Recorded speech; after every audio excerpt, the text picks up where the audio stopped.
कुछ चीजें समय के साथ पुरानी नहीं होती, वे भूली नहीं जाती, सिर्फ छिप जाती हैं। जैसे पुराने रेडियो पर बजता कोई अधूरा गीत, या फिर एक ऐसी बोतल जो तुम्हारे इंतजार में 50 साल से बंद पड़ी हो। कैंपा कोला, एक ऐसा नाम जो कभी मिठास और ठंडक का पर्याय था, लेकिन आज वो सिर्फ एक नाम नहीं, एक साया है। एक ऐसा साया जो हर घूंट के साथ तुम्हारी आत्मा के और करीब आ जाता है। नमस्कार दोस्तों, मेरा नाम भूतकाल है। दोस्तों, आज हम आपको कैंपा कोला की एक ऐसी कहानी सुनाने जा रहे हैं। अगर आपने इस कहानी को पूरा सुन लिया तो आप कैंपा कोला पीना भूल जाएंगे। लेकिन कहानी शुरू करने से पहले आप लोगों से एक अनुरोध है। आप लोग वीडियो को पूरा तो देखते हो, लेकिन आप में से किसी भी वीडियो को लाइक और चैनल को सब्सक्राइब नहीं करता। तो प्लीज आप हमारी वीडियो को लाइक और चैनल को सब्सक्राइब जरूर कर लेना। तो अब बढ़ते हैं कहानी की ओर। सालों बाद आरव अपने पैतृक गांव ब्रिजबाड़ी लौट रहा था। शहर की भागती जिंदगी से थक चुका था। दादी की मौत की खबर ने उसे अंदर तक झकझोर दिया था। ब्रिजबाड़ी एक वीरान, रहस्यमयी गांव था, जहां सूरज ढलते ही सड़कों पर सन्नाटा पसर जाता। जैसे ही वह गांव में दाखिल हुआ, कुछ अजीब सा लगा। रास्ते में खड़े पीपल के पेड़ की छाया में एक बूढ़ी औरत बैठी थी जो उसे घूर रही थी। वह झुर्रियों से भरे चेहरे और सूनी आंखों वाली औरत कुछ बुदबुदा रही थी। कैंपा कोला लौट आया है। आरव ने उसे नजरअंदाज किया और अपने पुराने घर की ओर बढ़ गया। घर में घुसते ही उसे दादी की खुशबू महसूस हुई, जैसे वो अब भी वहीं हो।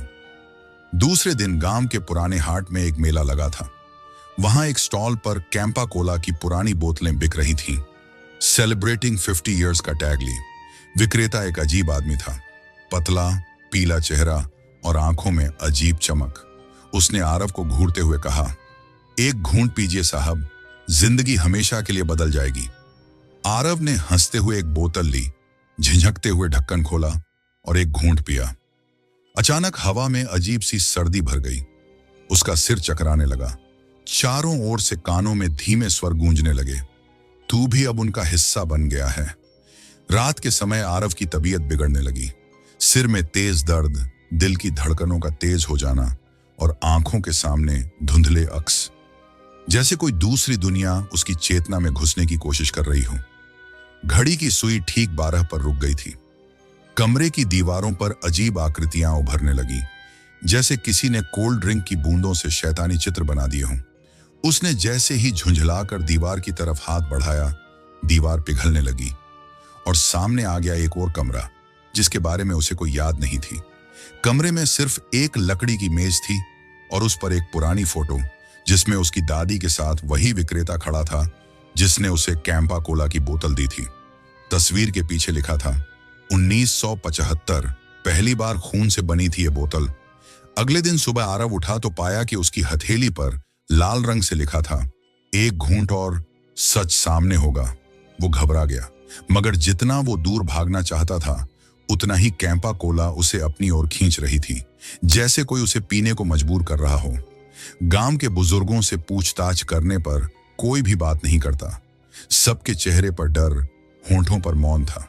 केवल एक बूढ़ा बाबा मिला जिसने कांपती आवाज में कहा, कैंपा कोला कभी सिर्फ कोल्ड ड्रिंक नहीं थी, ये एक प्रयोग था राक्षसी आत्माओं को बोतल में बंद करने का। जो एक बार पी लेता है वो उनका दरवाजा बन जाता है। आरव का शरीर ठंडा पड़ने लगा। क्या वो अब केवल जिंदा लाश था? आरव को बाबा की बातों ने बेचैन कर दिया। उसने तय किया कि कैंपा कोला की असली सच्चाई तक पहुंचना होगा। उसने पुरानी नगर पालिका की फाइलों को खंगाला।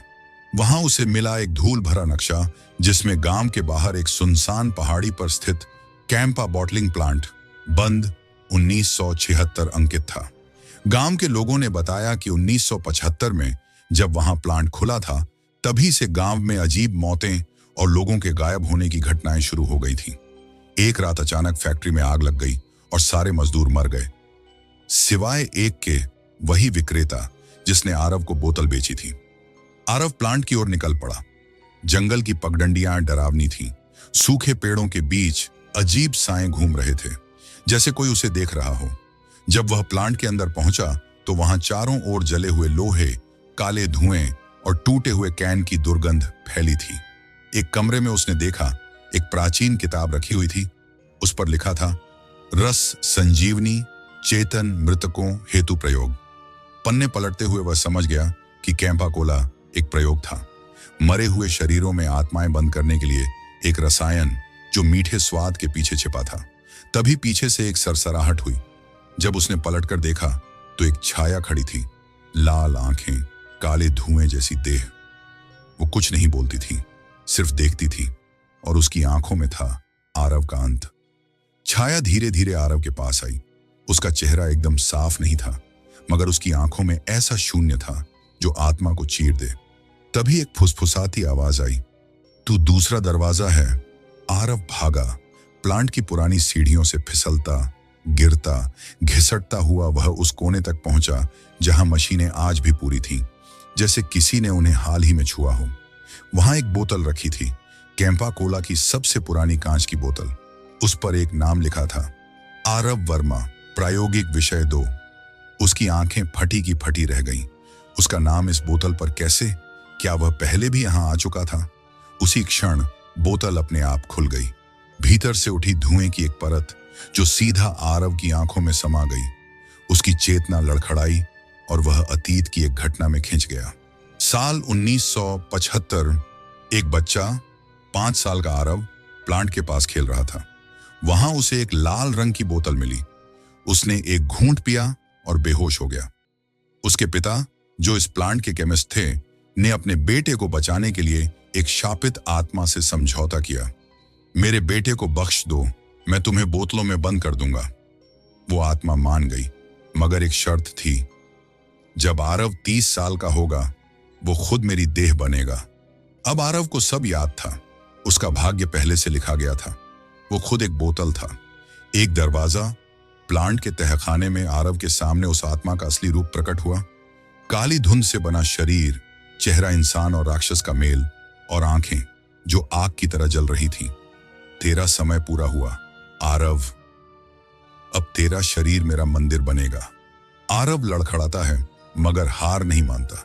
उसके दिमाग में एक ख्याल आता है, दादी की वो माला जो उनके कमरे की तिजोरी में थी। वो माला पीपल की लकड़ी से बनी थी, जिस पर संस्कृत में कुछ लिखा था, सप्तवाणी रक्षा कवच, जो आत्मा को बांध सकती है अगर सही मंत्र पढ़े जाएं। उसे याद आता है, दादी हमेशा कहती थी, बेटा, ये माला तुझे मरने से नहीं, बदलने से बचाएगी। आरव किसी तरह भागकर घर पहुंचता है, तिजोरी खोलता है और माला निकालता है। मगर अब आत्मा पीछे पीछे घर में आ चुकी है। घर की दीवारें फिर से हिलने लगती हैं। छत से कैंपा कोला टपकने लगती है, काली चिपचिपी, खून जैसी। आरव माला गले में डालता है और मंत्र पढ़ने लगता है, ऊं काल भैरवाय नमः। चारों ओर से चीखें, धुआं और आवाजें। तू हमसे नहीं बच सकता। घूंट पूरा कर आरव। मगर जैसे जैसे मंत्र तेज होते हैं, आत्मा की शक्ल पिघलने लगती है। उसकी चीखें आसमान चीर देती हैं। अंत में आत्मा एक जोरदार विस्फोट के साथ वापस उसी बोतल में कैद हो जाती है, जिस पर अब लिखा था, सील किया गया आरव वर्मा द्वारा, मई 2025। अब कैंपा कोला की वो बोतल फिर से बंद है, मगर वो विक्रेता अब भी जिंदा है, और अगली बार शायद घूंट आपका होगा। आरव ने कैंपा कोला की उस शापित बोतल को एक लोहे के संदूक में बंद कर दिया और प्लांट की नीम के नीचे दफना दिया। उसने सोचा सब कुछ खत्म हो गया, लेकिन कुछ खत्म नहीं हुआ था। गांव में फिर से अजीब घटनाएं शुरू होने लगी। बच्चों के सपनों में वही विक्रेता आने लगा। लोगों को रात के समय किसी की फुसफुसाती आवाज सुनाई देती, एक घूंट, बस एक और घूंट। गांव का एक लड़का, मनु, जो आरव का भतीजा था, उसने गलती से वो पुरानी फोटो देख ली जिसमें विक्रेता और दादी साथ खड़े थे। वो फोटो अब भी गर्म थी, जैसे जिंदा। मनु ने आरव से पूछा, चाचू, ये बोतल वाली कहानी सच्ची थी क्या? आरव ने डरते हुए कहा, वो कहानी थी ही नहीं, वो तो आज भी चल रही है। मनु को कुछ रातों से अजीब सपने आने लगे, जिसमें वो खुद एक बोतल में कैद होता और कोई दरवाजा धीरे धीरे खुल रहा होता। एक रात मनु की आंखें खुली। उसके बिस्तर के पास वही कैंपा कोला की पुरानी बोतल रखी थी, सील टूटी हुई। आरव भागा भागा आया, मगर दरवाजा भीतर से बंद था। जब खोला तो कमरे में मनु गायब था। सिर्फ दीवार पर लिखा था, घूंट अब तेरा नहीं रहा। आरव समझ गया, आत्मा ने फिर किसी को चुन लिया है। आरव ने तय किया कि अब खेल खत्म करना होगा। वह दोबारा उसी प्लांट की ओर निकला, इस बार अकेला नहीं बल्कि उस बाबा के साथ जिसने पहले चेतावनी दी थी। बाबा ने रास्ते में बताया, तू जानता है ये बोतलें बनी कैसे थीं? हर एक कैंपा कोला की बोतल में एक अधूरी आत्मा की सांस भरी गई थी। जिस आत्मा को मृत्यु नहीं मिली उसे मीठे झर में बंद किया गया। शुद्ध आत्मा शापित पेय। बाबा ने बताया कि जब पहली बोतल बनी उसमें काली देवी की पूजा से निकला तामसी रस डाला गया था। वो रस किसी को मारता नहीं था, वो धीरे धीरे आत्मा को निगलता था। आरव और बाबा प्लांट में पहुंचे जहां अब जमीन से अजीब लताएं निकल रही थीं, जैसे आत्माएं अब जमीन को पकड़कर बाहर आने की कोशिश कर रही हों। मनु की आवाज दूर से आई, चाचू मुझे बचाओ। वो आवाज असली थी या आत्मा का खेल? आरव को समझ नहीं आया। बाबा ने कहा, तुझे अंतिम विधि करनी होगी, स्वरस विसर्जन। बोतल को अग्नि में नहीं अपने खून में डुबाना होगा, तभी आत्मा मुक्त होगी। आरव ने वही पुरानी बोतल निकाली। उसके हाथ कांप रहे थे। उसने ब्लेड से अपनी हथेली काटी और खून की बूंदें बोतल पर टपकाईं। जैसे ही खून गिरा, बोतल चिल्लाई, मानो उसमें बंद आत्मा जल रही हो। सभी दीवारें हिलने लगीं, बिजली कड़कने लगी और एक फटे हुए गले की आवाज आई, तूने वचन तोड़ा है, अब तू भी कैद रहेगा। जैसे ही आरव का खून बोतल पर गिरा, वहां जोरदार विस्फोट हुआ और आरव बेहोश हो गया। जब होश आया तो वह एक अजीब सी जगह पर था। चारों तरफ कांच की दीवारें थीं, हर तरफ हजारों कैंपा कोला की बोतलें, हर बोतल में एक चेहरा रोता, चिल्लाता, फड़फड़ाता हुआ। और आरव खुद, वह अब बोतल के अंदर था। उसे समझ में आ गया, वो आत्मा नहीं मरी थी, उसने बस स्थान बदला था। अब शरीर नहीं, आत्माएं बोतलों में कैद की जाती थीं और बोतलें पीने वाले दरवाजा बन जाते थे। बाबा बाहर खड़ा था और उसने देखा कि बोतलें खुद ब खुद हिल रही हैं। सैकड़ों आत्माएं जो सालों से बंद थीं, अब एक साथ जाग चुकी थीं। उनका लक्ष्य सिर्फ एक था, मुक्ति या विनाश। मनु उसी जगह पहुंच गया। उसके पास दादी की पुरानी डायरी थी जिसमें अंतिम मंत्र लिखा था, त्रैगुण्य शुद्धि मंत्र। उसने कांपती आवाज में पढ़ना शुरू किया, AUM अपवित्र पवित्रो वाह। आरव जो बोतल में बंद था, उसकी आंखों से आंसू निकलने लगे। हर मंत्र के साथ बोतलें टूटने लगीं, आत्माएं मुक्त होने लगीं।